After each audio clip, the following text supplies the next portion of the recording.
El 15 de agosto de 1945, todas las radios de Japón transmitieron al unísono un mensaje del emperador Hirohito. Toda la nación aguardaba aquellas palabras con impaciencia y temían lo que pudieran llegar a significar. Días atrás, Estados Unidos había bombardeado con armamento nuclear las ciudades de Hiroshima y Nagasaki, dejando cientos de miles de muertos y un nivel de destrucción inimaginables. Ahora estaba en juego el futuro del país y si el emperador anunciaba que la lucha seguiría, la población era consciente de que los norteamericanos los arrasarían en cuestión de horas. Sin embargo, el anuncio de Hirohito fue contundente y dijo lo siguiente: la guerra ha durado casi 4 años y a pesar de que todos hemos dado lo mejor de nuestra parte, la situación ha avanzado hasta dejarnos en desventaja. Las tendencias del mundo se han vuelto en contra de Japón. Por otra parte, el enemigo ha empleado una nueva y cruel bomba con un poder de daño incalculable que se ha cobrado muchas vidas inocentes. Si seguimos combatiendo, el resultado será no solo el colapso de nuestra nación, sino también la extinción de la raza humana. De esta manera, el emperador anunciaba la rendición incondicional del país nipón. Los cientos de miles de soldados que habían sido movilizados ahora podían dejar las armas atrás y regresar a sus hogares. Sin embargo, lo que no sabían estos hombres es que sus vidas después de la contienda sería un verdadero infierno. No te muevas de tu pantalla porque en este nuevo episodio de Historia Militar te contaremos todo sobre el destino de los veteranos japoneses después de la Segunda Guerra Mundial. ¿Estás listo? Pues entonces, prepárate para viajar en el tiempo. El conflicto bélico entre Japón y los aliados duró 3 años y 8 meses, un lapso de tiempo durante el cual el Océano Pacífico se tiñó de sangre y los horrores de la guerra sacudieron al continente asiático. En agosto de 1945, tras contemplar la potencia de las bombas nucleares, el emperador anunció la capitulación de Japón a través de la radio, aunque el mensaje no llegó a todos los soldados de inmediato. Muchos estaban movilizados a lo largo y ancho de Asia, rodeados por sus enemigos y con escasas posibilidades de comunicarse con los mandos superiores. La reacción inicial al mensaje del monarca Hirohito fue ambigua, como lo recuerdan algunos veteranos en sus memorias. Por un lado, sentían la decepción por haber fracasado pese a todos sus esfuerzos, aunque al mismo tiempo estaban aliviados de que la masacre ya no continuaría. Para aquel entonces, con Hitler y Mussolini muertos y Alemania e Italia fuera de juego, seguir adelante con la lucha hubiera sido un suicidio. Entre 1945 y 1952, Japón fue ocupado por los norteamericanos, quienes administraron la nación nipona como si fuera una colonia y colocaron a un gobierno títere al frente del Estado.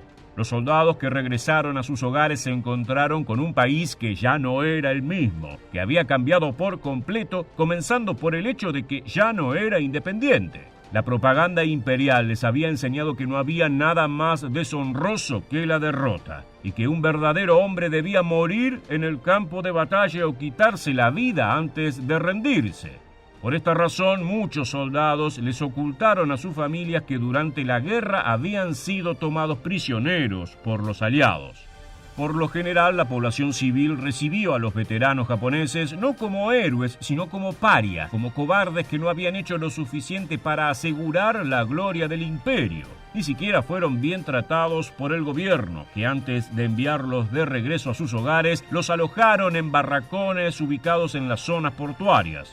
Mientras sufrían el frío y el hambre, las autoridades los obligaron a entregar el dinero extranjero que hubieran obtenido en la guerra y a cambio les dieron yenes, la moneda nacional japonesa, que por aquel entonces estaba sumamente devaluada.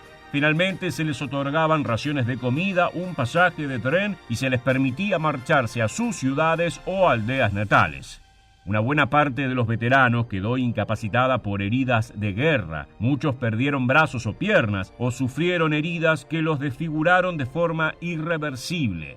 A esto se le sumaba el hecho de que el daño psicológico les ocasionó traumas que los acompañarían por el resto de sus vidas. Para un hombre no había nada más terrible que haber visto cómo sus camaradas eran abatidos por las balas enemigas o por el fuego de artillería y tener que abandonarlos en el suelo sin poder hacer nada al respecto. Los ex soldados tuvieron grandes dificultades a la hora de conseguir un nuevo trabajo, aunque el gobierno intentó solucionar esto empleándolos como constructores en obras públicas con el objetivo de restaurar el Japón destrozado por la guerra.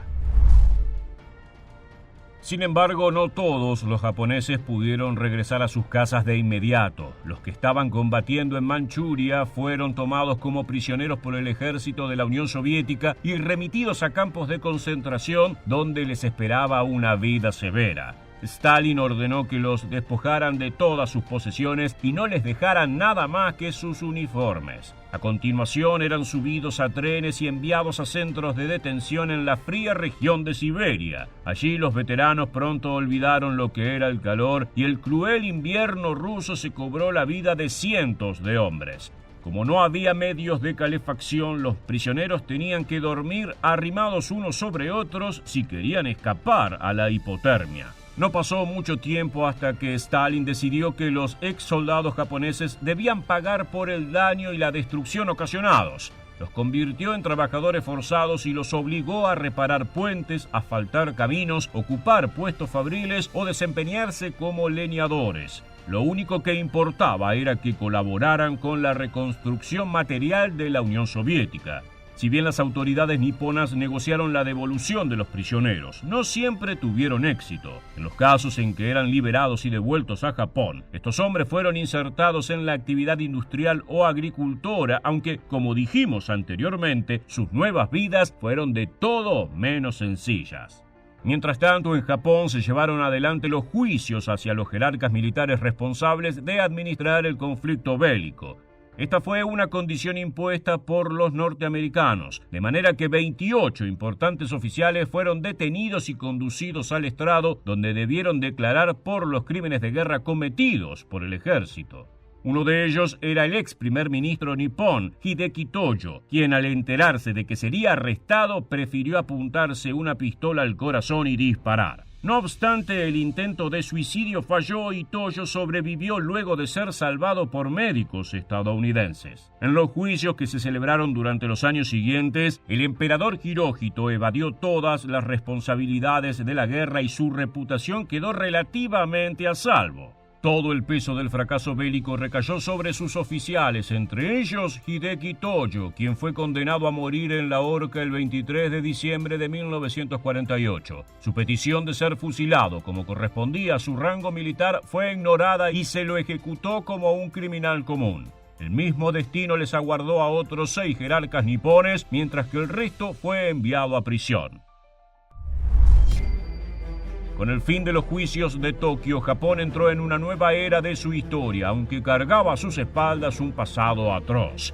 La contienda había terminado en desastre. El país estaba en ruinas y había cientos de miles de veteranos de guerra cuyo sacrificio era denostado por la población y el gobierno. Como vemos, la nación nipona tenía un serio desafío por delante. Llegamos al final del video y queremos preguntarte: ¿crees que los veteranos de guerra japoneses recibieron un trato justo?